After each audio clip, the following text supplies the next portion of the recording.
whatever it is, the only thing we have in common is that good growth.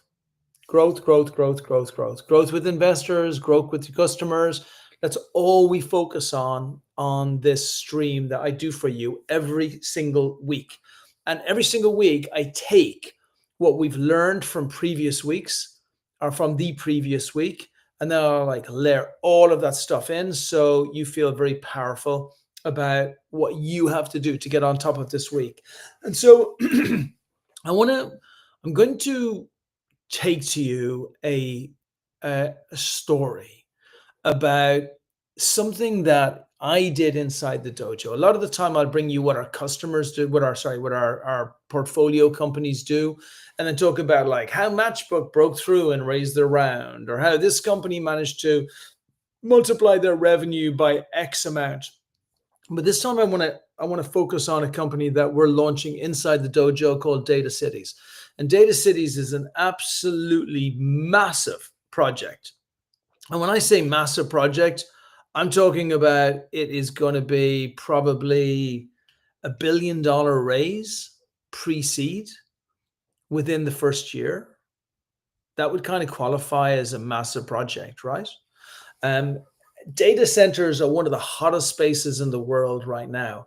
But what it's allowed me to do is allowed me to look at like some of the greatest companies that have grown at some of the quickest pace and saying, what are the things that they all did inside the dojo and outside the dojo? But what are the things that they all did that gave them the success that they had to be able to build out the unicorn in the time period that they built it into? Now, my effort here is to build a unicorn in 1 year. 1 year from start to finish. And so there are a number of things that you need to have in place. You have to have the beginning piece, which is to make sure that you have the team in place. You also have to have the advisors around you so people can see that somebody has tapped you on the shoulder and said, I believe in you. You also need to have all of the materials that go with it. Now, what are those materials? You have to have a data room. You have to have a deck. You have to have and actually a lot of this stuff sounds obvious, but when I talk about you have to have a deck, you have to have a great deck, not just an okay deck. You have to have a really good data room, which has been properly gone through, so you have everything in place.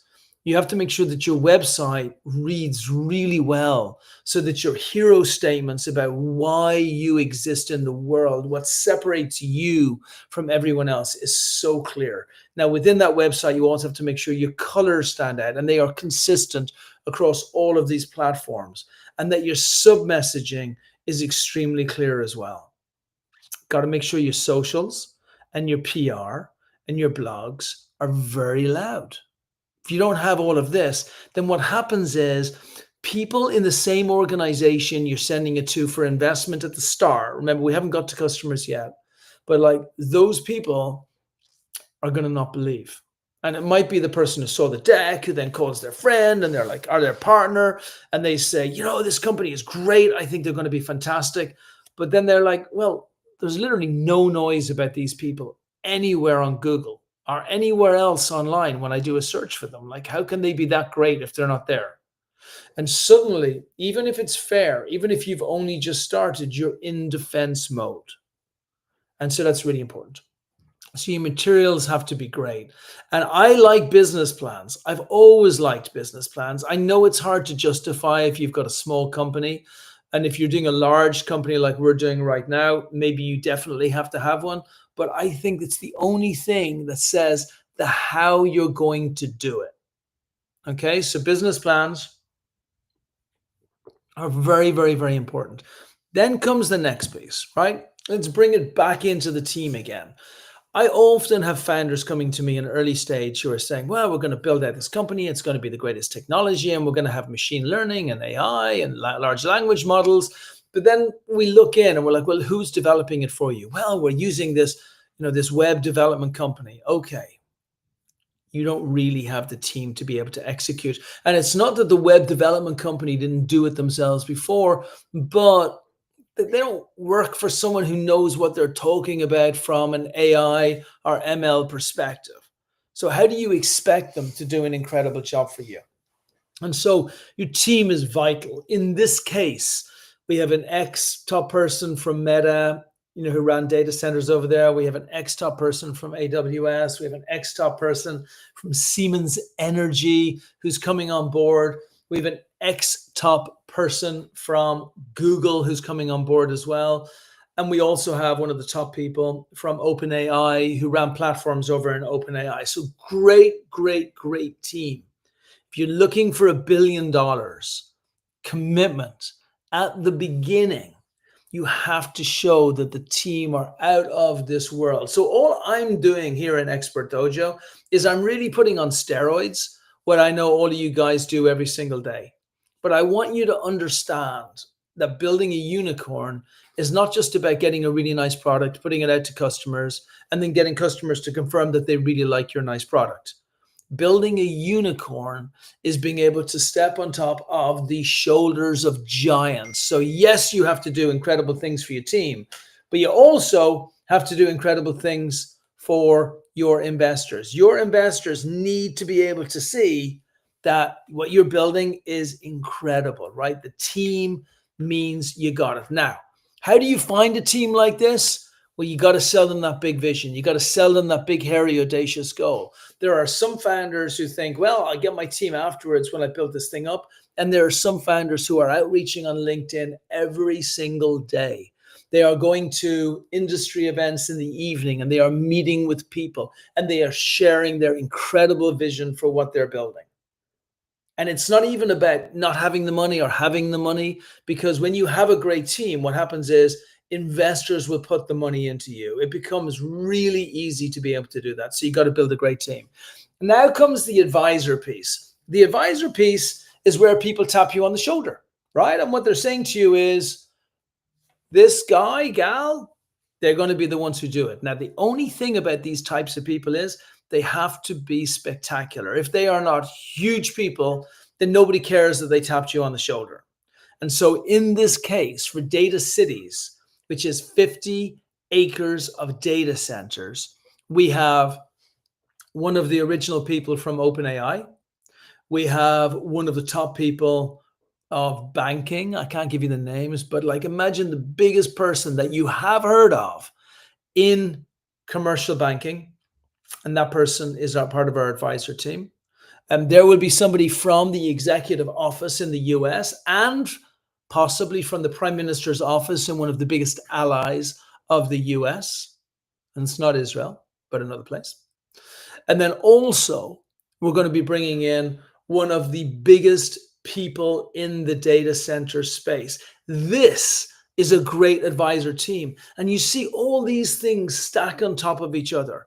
Only when you have your deck, your business plan, your website, your socials humming, your blogs going and everything else, only then can you really get to work on your raise. And by the way, none of this stuff should take a lot of time. Okay. Next is going to come, what do we then do? Who do we outreach to and who do we use? Okay. So you're going to need two types of people when you are going out to the market. Now, think about like the raise we're going after. There's not a lot of folks who can do $1 billion in investments. Now, we don't need the whole billion straight away. We need 30 million at the beginning, and then we need probably the other 170 million by the end of this year. That's 2025. And then we're going to go and we're going to get the additional 400 million in 2 years and then the additional 400 million the year after that. But it all has to be lined up this year. So we need the $1 billion committed, at least in principle, on top of the first 30, which has to be fact, and the next 170, which has to be semi-fact. Now, to do that, we have to have a very specific strategy going to market. It's not just about writing 500 emails to a bunch of random people. This is about your 6 degrees of influence. It's about who are the folks that you have around you who can introduce you to the right people. By the way, this is why we started with the advisors, because we knew that the advisors, if they are sufficiently monstrous enough, those people will introduce us to their friends, and their friends can do this. The second thing to do is We started looking amongst all of the people who had invested in data centers over the past 3 to 5 years, everyone. We then had our folks who don't need to be expensive. They can be interns, they can be people in India, they can be folks, your family, your friends, your kids, your mom, your dad, but they're looking into what is it that makes these people tick? If somebody made an investment into this data center, why would they like what we're building? Well, in our case, we're building the opposite to most data centers are building. Most data centers build IKEA, right? They build a place to stack and rack, boom, boom, boom, boom, boom, boom, boom, as many as you can. Hardly anyone has got the capacity to be able to build out the types of data center infrastructure that can support generative AI, agentic, the next level models that require a far higher level of sophistication, because it is terrifying for most data centers to even look at that, but not for us. We like it because we see it as a gap. And so that becomes our unique selling point. So look at the things the boxes we're ticking here. We need to make sure that we have an extremely big market. Nothing bigger than data centers right now. It can bring in $1 billion plus in revenue every single year just for this 50 acres. We need to be going after something where we know is relatively hot for investors. They feel good about it. Data centers is great because we do not have enough compute space. We need to have something that separates ourselves from everything else out there. Well, we have the land, which we own, and we also have this sophisticated model that nobody else is really being able to nail. It's big and it's audacious and it's hairy and it's a hell of a goal to go after. Right? We got to make sure that the advisors are there. We've been working on them. And remember, all of the materials that I told you about before were all for these advisors. And by the way, I'm going to keep an eye on chat to see if anybody in here has any questions about this, because I want to take you through a masterclass of how you actually build out everything yourself on your own investor outreach and also your own market attack as well. So then we say to ourselves, okay, now we know some of the advisors are going to be great influencers. I call them influencers. So they're influencers for investors. So they're not influencers in the term that you're used to influencers, but they are in the term of they can influence an introduction to an to actually getting out to investors, right? And so what comes next? Okay, now we have you nicely hooked up where you know you've got the details in place. You know you have the influencers there. You've gone through all of your first and second level contacts to make sure they're aware that their contacts are the people that you're looking to go after. You're also going directly in the industry itself to make sure that you're in a place that you're at least going after the right investors. What comes next? Well, I can tell you. My colleague, Ed, who's one of the senior leaders, I won't say co-founder, but one of the senior leaders, Ed has just took a flight yesterday, very inexpensive, only $500 to go over to Germany. And he's going to be in Germany for a couple of days, and then he's going to be in France for a couple of days. He'll stay in a nice low-cost hotel, and he will go hunting. Where will he hunt? He'll hunt in MIPIM. Why MIPIM? Because MIPIM is a great conference to have these types of folks that can afford to do something like that. Why is that? Because there's tons of private equity firms. Now, look, translate everything I'm telling you into your own industry and your own size of what you're actually going after. But you got to attack these things head on. And what you're not doing is walking in and saying, oh, I would like to go in and I would like to maybe talk to you about a deck. You walk straight in and you punch them right between the eyes. Hi, my name is Brian, Expert Dojo. We launched this company called Data Cities. Data Cities has the ability to build out probably one of the very few capacities in the world to manage the amount of compute space that is required right now. I am giving you the opportunity to come in at only $100 million valuation for the first piece. And by the end of this year, our expectation is the valuation will be $1 billion because we'll raise the other $200 million on the back of it. It's that simple. And I can sit down with you and talk to you about how we hit $1 billion in revenue by the end of month 24 if you're interested in doing something extremely big. That's it. Don't sell people. Don't like to, oh, I want to tell you about the problem and the solution. God, it bores people to death. Tell them how they're going to make money from you and believe it yourself. I believe it. I believe this thing we're building out is going to be one of the biggest things that I personally have ever done. And I want to share that with people. I don't need their money. I need to make sure that they come into something which they believe in, because I massively believe in it myself. Okay.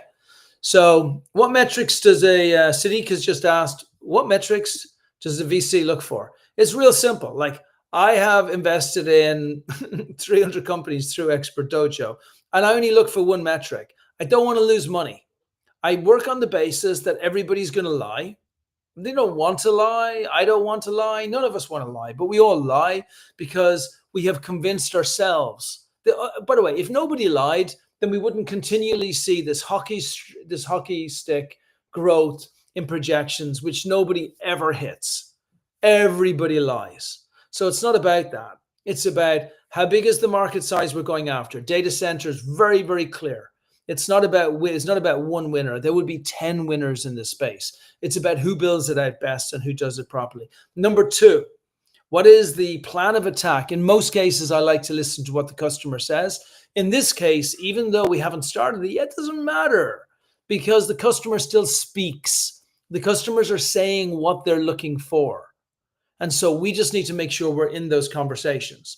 Now, as soon as we raise the first 30, we're not going to expect for the whole billion to be raised straight away. I will immediately start a boiler room in San Francisco.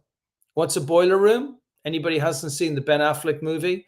That is when a bunch of folks get into a small room with a big desk and a couple of phones, and they just smash those phones all day. And we will be calling AI companies and telling them, hey, we have a solution for you. Only 90 minutes from San Francisco, you're going to be able to see your data, touch your data, know where your data is, white glove service. You are going to feel special for the first time, because you sure as hell did not feel special in the cloud.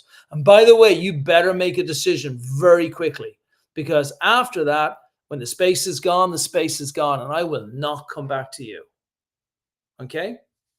This is like, what's the TV where you're selling skincare, or you're selling and you buy on the television?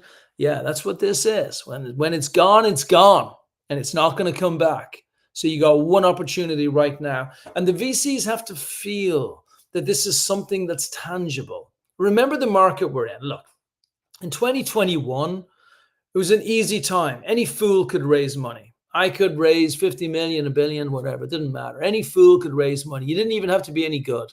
If you had a business plan, God bless you. If you had a deck, God bless you. If you didn't, God bless you as well. Who cares? You could have raised money. That is not the market we're in today. In the market we're in today, VCs have been lied to for years. Co-founders have been lied to for years. Your teams have been lied to for years. Everybody who was building a unicorn was not building a unicorn.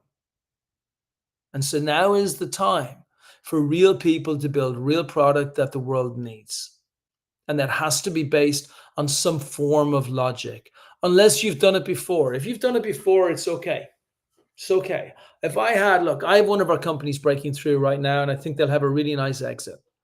And if they exit for what I think they will, if he comes back to me in 3 or 4 years' time and he's like, Brian, can you give me $1 million? I just need to use it to pick my nose. Like, as long as I think there is a 1% chance of that nose being picked successfully to a venture exit, I would put $1 million into it. No problem. Why? Because he made me 10. So why would I mind putting $1 million in? I owe it to him. But if you have not done that, you sure as shit better make sure that you have researched your market, that you have some proof points that you're going to be successful, and that you take this raising money thing seriously. It's not about investors, just beware, see where you are. Okay, anyway, I'm going in a rant. So going back, and I'll happily, as other folks have got questions, throw them in here. I'll happily go through them with you. As I said, I'm not coming to you from the perspective of, I'm looking to found a company, I wonder what it's like to invest money.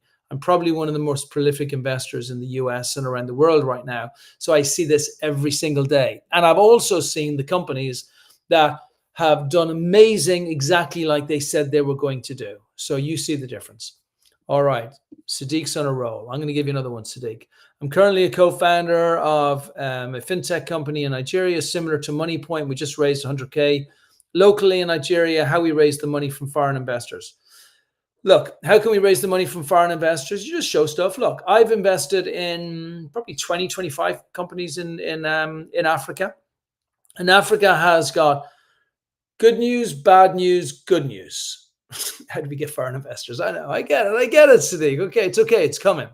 Right. So I got good news, bad news, good news for anybody in Africa. And by the way, we started investing in Africa 4 years ago, maybe 5 years ago. And we're one of the first people who invested in, and we invested in on the basis of the good news, right?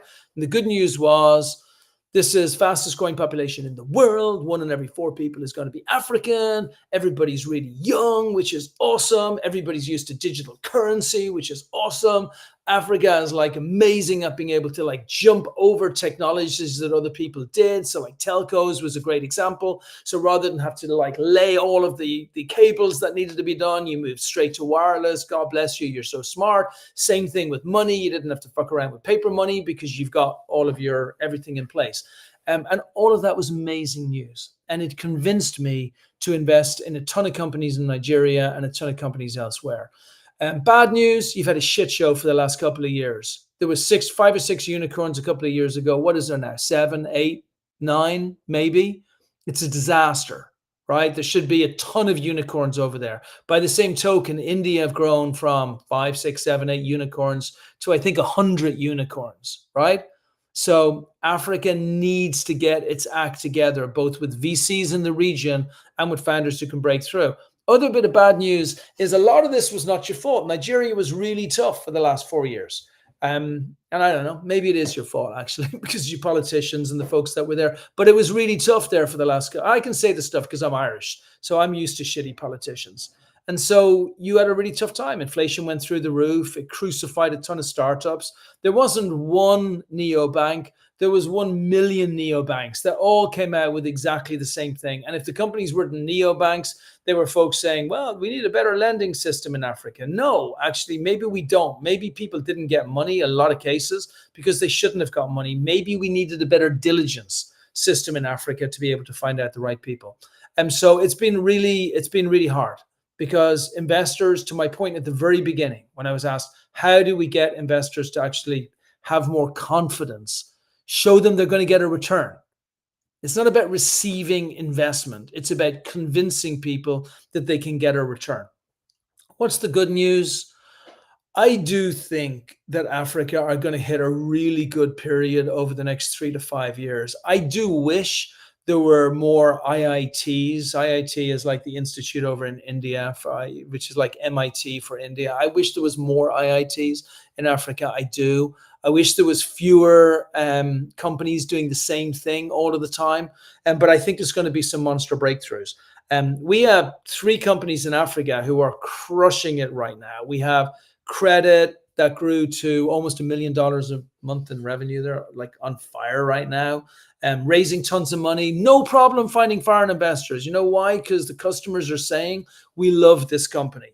So I can't share how much they've raised, but raising, but it's tons and tons and tons. No problem. Loads of foreign investors. You know why? Because they're getting customers to buy what they have. They're doing great.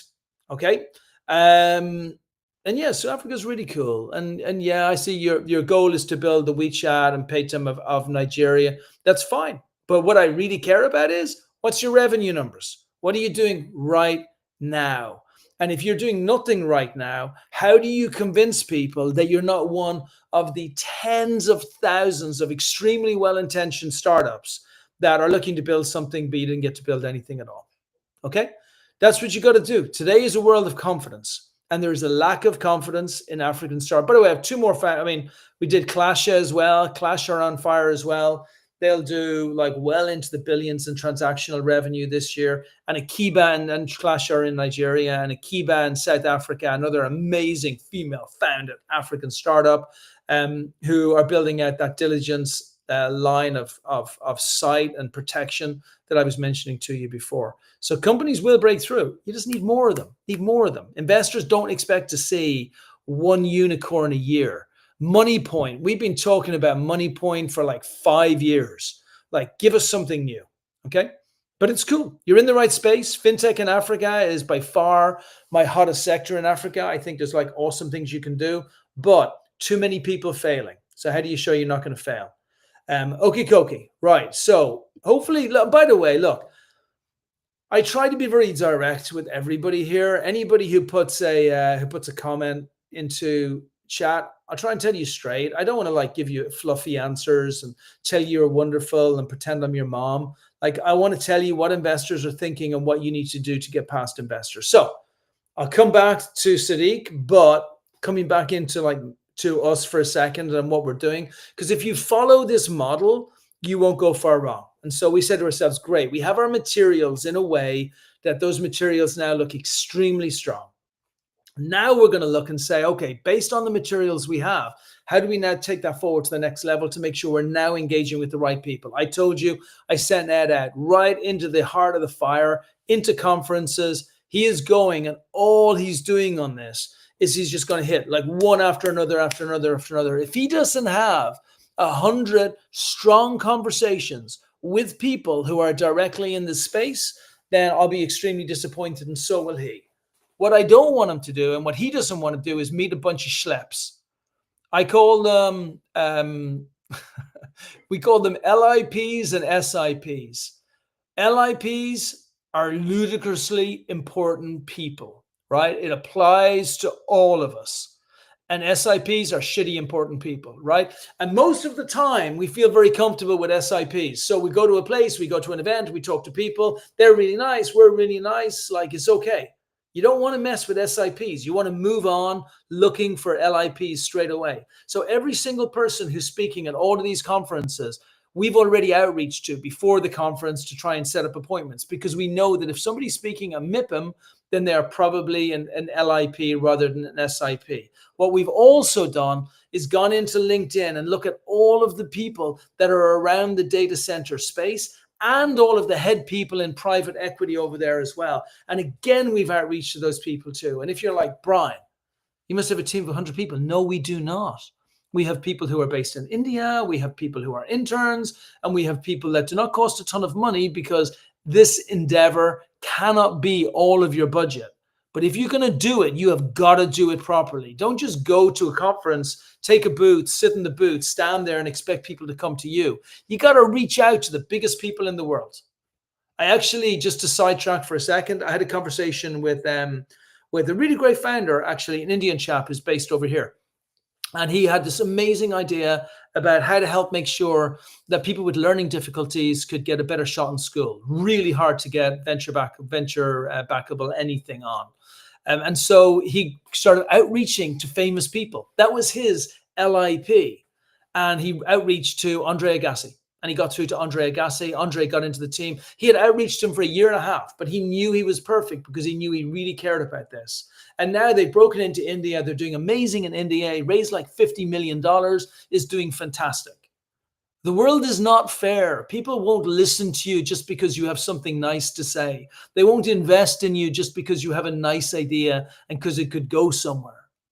But if you get your materials correct, if you're coming to it from a place of honesty and that you have good reason, proof-based reasons to believe that people are going to do this, and you're reaching out to a sufficient amount of people, you will do it.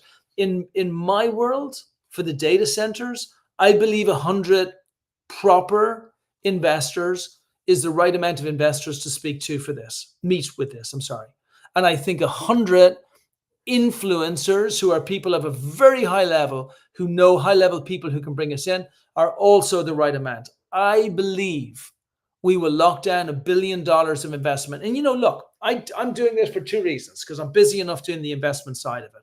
Number one, because I think this is one of the biggest opportunities that exist. But number two, I'm so sick of people telling me that this is really hard. Like, it's not. You just have to be very detail orientated about what you go after. Okay, awesome. Let's bring up Vaibhav. Sorry, buddy. I think hopefully that was a little bit better. So first of all, appreciate the work you do in the ecosystem in India. I love India, man. I'm like so all in on India. It's just ridiculous. And one of the most humble VCs, yeah, because VCs we're all shitty. Like we're just glorified CPAs. That's all we are. I actually, I think the other reason why I like this data cities thing is because it's just good to be in battle again. Yeah, I wanted to ask about the possibility of acquisition and exit influences. So this only brings up a little bit of this. So I'll read it to you what he said. So I wanted to ask how the possibility of acquisition and exit influences investment decisions at Expert Dojo. For example, if a company passes all investment criteria but operates in an industry with no major market players for acquisition and a lower likelihood for an IPO, how would that impact your decision? So it's different for different investors at different stages. I am at the very early stage. I like companies that can exit for over 100 million within 5 years. But if we had a great company, like we just had a company which we looked at and we thought they could hit a 30, $40 million exit within 3 years. And so for us, we thought we liked that. I do think every company can be acquired. Maybe if you share with me the type of company it is, because every company has an ability to be acquired. It's more about what the company can grow to. And actually, let me answer this in a better way. If you can get your company to $1 million a month in revenue, you have a great company. Most people are going to want to invest in you because once you're at $1 million a month in revenue, as long as you're a scalable company, then you're like, 30, 40, $50 million company. You're in good shape, right? Everybody's going to like you.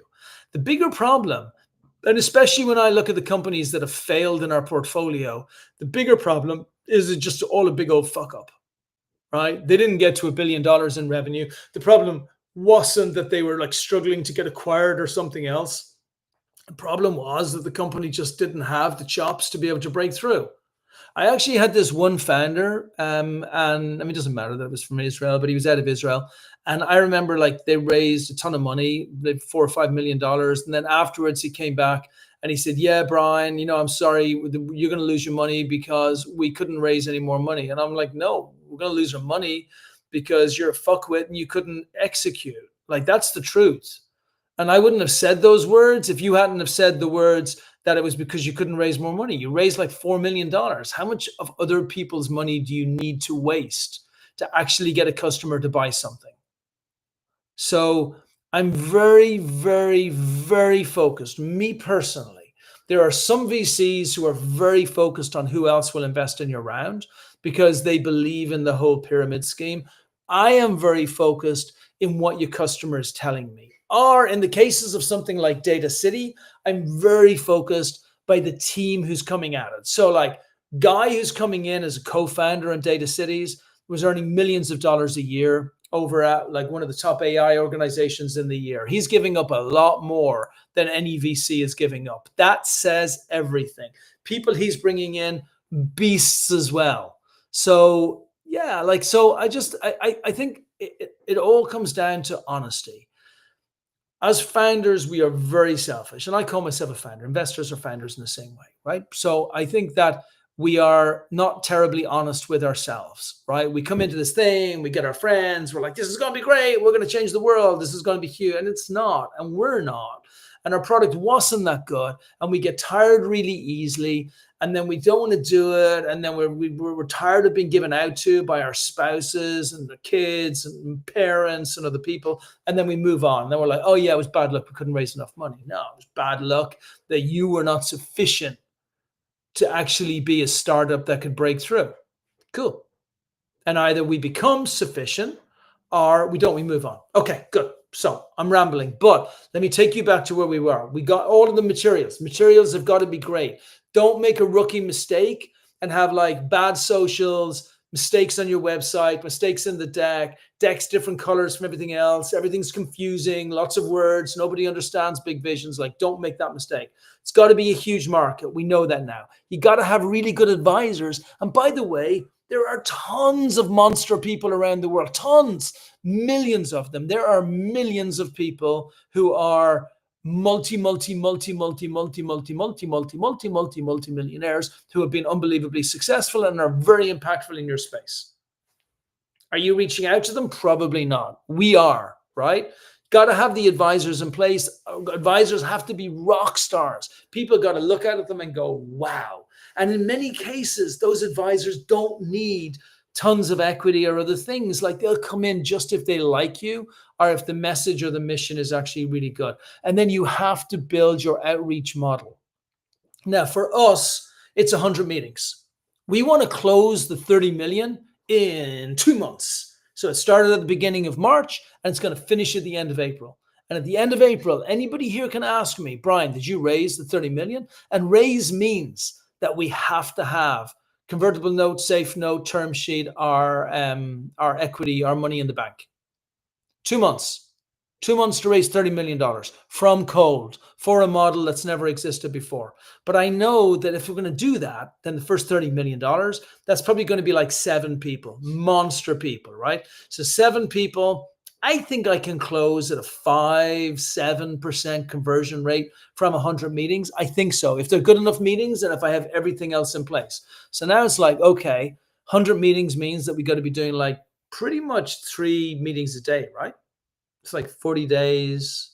Yeah, like 2.5, 3 meetings a day that we need to have. And so then we got to be like, okay, now that I know how we outreach to, so how do we get to 100 meetings? Well, I can tell you just today, and now it is 9:06 in the morning here in California. Just today, we've outreached to 200 people. On Friday, it was pretty similar. On Thursday, it was pretty similar. We're outreaching everywhere through LinkedIn, direct emails. We're hitting people's lists. We're hitting our influencers to getting us in. LIP, SIP. SIP goes down the trash chute. LIPs, they go in there. LIPs, we meet with them. Then one of our LIPs wrote back and said, hey, I can meet you. He's based in New York. What am I going to do? I'm going to fly to New York. I can get to New York for $200. Why wouldn't I fly to New York? I can do New York for the same price I can do, well, at least one way. But then I'm going to go to Miami. Why? Because there's more LIPs in Miami. You do what you got to do. You have no choice. Okay, that's it. And I could go way deeper on this, but like, just work the numbers. Okay, you know you got to do 100. If you're on target for 2.5 meetings a day, awesome, you're doing great. Keep doing what you're doing. If you're off target for 2.5 meetings a day, then great. Just do more outreach. Simple as that. Get more people to do more outreach. You work harder, you do more outreach, you get there. If you find that your 2.5 meetings a day are not turning into conversions, no problem. Become better at converting. Look at your model, look at how you're positioning it, look at how you're saying it to people, look at how you're presenting to people. Like, am I walking around and like gently stroking people as I'm speaking with them, or am I punching them in the face? Punching them in the face is not always the right answer. But doing the same thing and expecting different results is also not the right answer. But you got to search for that right answer, right? But then you might just find that I might find that I was off on that metric. Maybe we needed more than 100 meetings. Maybe we needed 300 meetings, in which case I need more meetings. This is just numbers, guys. This is just numbers. If we're correct about the market size, if we're correct about our team's ability to break through, if we're correct about the epic insight of what we are providing versus what's in the market right now, that gives us an unfair competitive edge. If we're right about all those things, and we're right about the numbers, and we're right about the meetings, and we're right about the metrics, then it's impossible that we can't raise the money, right? Anyone here who tells me that there's nobody looking to invest in Africa right now, I call bullshit. Plenty of people, even allowing for the catastrophe of the last 4 or 5 years, plenty of people looking to invest in Africa right now. You just don't know them. So how many people did you outreach to today to try and find them?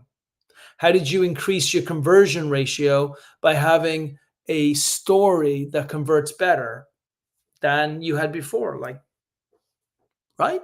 It's just numbers. That's all it is. Now, there is an extra piece to this. The extra piece is, do I have a high enough influence to be able to convince people? And look, I have a higher bar than most people in this area here because I haven't been in the data center space before, and I'm raising $1 billion. Like, there's not many people who raise $1 billion. It's kind of a lot of money. And so based on that, I got to do something a little bit more special. So I need to be standing on the shoulders of giants. I need to be at conferences. I need to have dinners. I need to do things that will raise our influence up. You all should look at these things as well. I remember credit back in the day.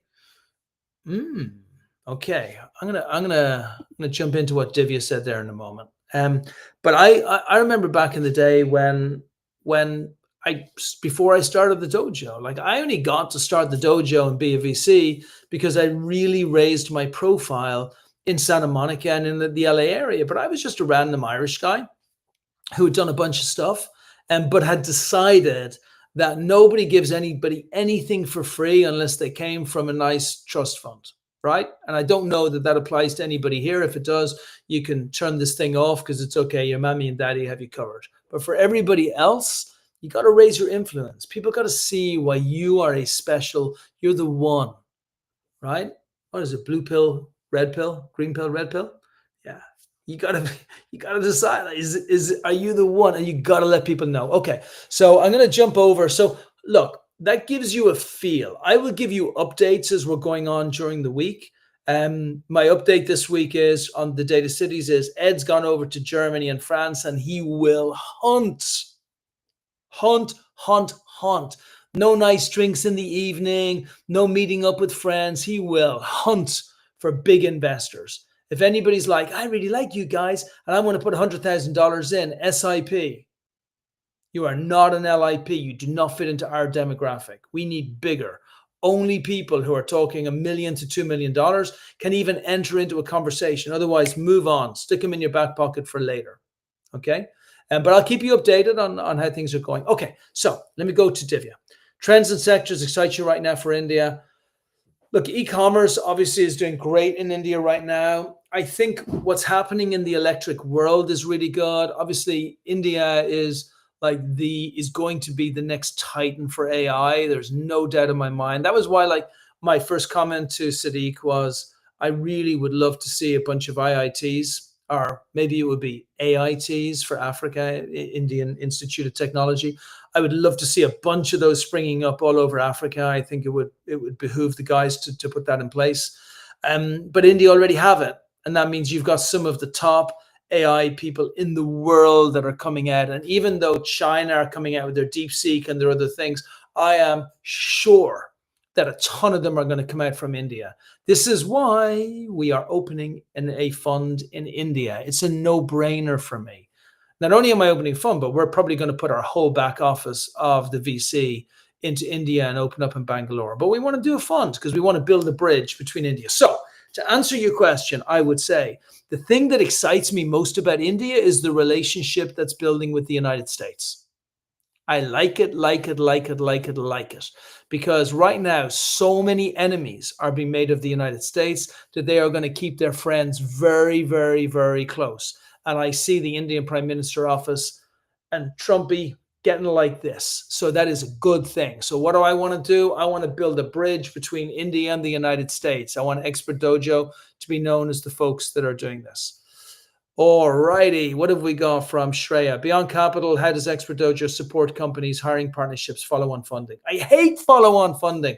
I wish VCs didn't exist, that people like keep focusing on this garbage. It's not about funding. It's about customers. Everything was always about customers. So yes, if I take data cities, of course, we have to raise money at the beginning, but look how quickly I'm building a boiler room. And I'm not just building a boiler room for us to reach out to customers. We'll also build a fear campaign around San Francisco with billboards everywhere showing why people should be terrified to have their data in the cloud. We will then build a content marketing campaign which will be explaining to them about the future of cloud, compute space, how it's going to increase, how there's not enough in the world. You have to focus on marketing. So the bigger question that you should be asking Expert Dojo is, how good are Expert Dojo at growth? Because it's the only thing that matters. If you're growing at 200% growth, you take a little bit of capital at the beginning. If you're growing at 200% growth, everybody's going to put money into you. This is just math. It's nothing else. And so let's say you start a company, you raise 100K, 200K, 300K, whatever it is. You then bring that company out to the market. You go to your customers and you're like, okay, I'm going to put my Brian boiler room in place and we're going to find more customers and we're going to close more business. And suddenly you get to 30K a month in revenue. God bless you. Now you're like, okay, need a little bit more money, maybe, but not much, just a little bit more to keep us going, because now we're going to go for the big kahuna. We are going to go for 200% growth, because we know that 200% growth, R100 for 5-6 years in a row, is a unicorn, right? 30K a month goes to 90K a month with 200% growth. 90K a month goes to 270 a month with 200% growth. Even if it's 100% growth, 90,000 a month goes to 180,000 a month. 180,000 a month, let's throw back in with 200% growth again. What is that? 360, 540 a month. Wow, now you're up at 540 a month and you're only on like year 3 or year 4. Now, let's say you just do 100% growth. God bless you. Because what's happening is, as you're growing, people are putting money into you. They're finding you. So don't ask VCs if they can do follow-on. They'll say yes if you're doing great, and they'll say no if you're doing badly. That's not the question. The question is, how do I grow my startup at venture backable level? A venture backable startup has to be growing at 100% a year. That doesn't mean you can't get 70 or 80% one year as you're like working through that lovable product. And you notice I say lovable product, not product fit. But it also means, by the same token, the following year you want to do 130, 140, 150, right? You want to build it up. And so venture capital is to add fuel, is to add gasoline on top of a fire that is already burning. It is not to buy matches with. Okay, cool. So look, hopefully this has been a good session. This is every week. Some weeks I'll bring on someone and they'll be really good. I did want to bring on a chap who had done a really good job in building community this week, but I'll get him on next week. He'll be awesome for next week, because I'm glad I got to talk to you about raising money and what it looks like. I will finish it with this, unless anybody has a burning question before we go. We are in the land of the brave. This is not like before. I am delighted it is not like before. I hated the world before. Any fool could raise money. Money was wasted all day, every day. I wasted money. You wasted money. We all wasted money. This world we are in right now is the land of the doers, the land of the executors, the land of building lovable product that people absolutely adore. And if you remind me next week, I'm going to talk to you again about how you can use user empathy as a huge weapon against your competitors. As most people who listen to me regularly know, I am hating on Apple in a monster way right now. I hate them more than any brand that exists in the world. And I'm going to talk to you about how user empathy has helped take me to this level and why I would spend my lifetime letting people. Will the India fund be separate from the usual expert dojo fund? Yes, because I actually want to decentralize the entire dojo, because I want to make sure that we can actually have really local funds that can properly support the companies with growth, rather than trying to support it centrally. It's too hard to do it centrally, and it's too hard to do a good job. So yes, it would be run by Ash. Ash is a legend in his own right. He will have fellow GPs. He will have growth hacking teams there. He will have an amazing cohort, but we will stick to the same model, which is an accelerator. I like us as an accelerator, or I like us the differentiation of focusing on growth rather than anything else. And then we will build a bridge between the United States and India. And yes, before anybody asks, that bridge will also get you access to investors as well, but it will not be the thing that we will lead with. More importantly, it will get you access to consumers who buy a product. Okay, that's it. So look, go out there, build your metrics, build your influence, build your team, build your advisors, build your company, build your customers, and build your lovable product. And I will be back here next Monday at exactly the same time. Okay?